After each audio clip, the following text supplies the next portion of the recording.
CPIM TMC ছেড়ে বিজেপিতে যোগদান। 2026-এর বিধানসভা নির্বাচন যতই এগিয়ে আসছে ততই রাজনৈতিক সমীকরণ পরিবর্তনের দিকে ছড়াচ্ছে। পূর্ব মেদিনীপুর জেলার অন্যতম পটাশপুর বিধানসভা, এই বিধানসভা কেন্দ্রের বিধায়ক তথা পূর্ব মেদিনীপুর জেলা পরিষদের সভাধিপতি উত্তম বারিক। এই দাপুটে তৃণমূল নেতার ঘর ভাঙল কাঁথির লোকসভা কেন্দ্রের প্রাক্তন সাংসদ শিশির অধিকারী। আজ পটাশপুরে বিজেপির পক্ষ থেকে বিজয় সম্মেলনী অনুষ্ঠানে উপস্থিত ছিলেন কাঁথির লোকসভা কেন্দ্রের প্রাক্তন সাংসদ শিশির অধিকারী। রাজ্য সরকারের বর্তমান পরিস্থিতি দেখে এই সরকারের প্রতি আর ভরসা রাখতে পারছে না বলেই আজ টিএমসি সিপিআইএম মিলে 17টি পরিবার বিজেপিতে যোগদান করলেন। আপনাদের এই বিজয় সম্মেলন অনুষ্ঠানে কতজন যোগদান করলেন?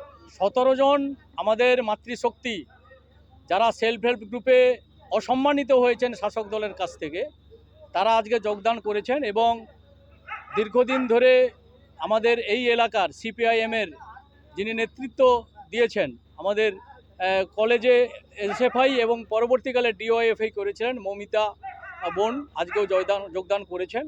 তো আগামী দিনে আরও এই যোগদান পর্ব কিন্তু বাড়বে। বলছি কারা কারা যোগদান করবে?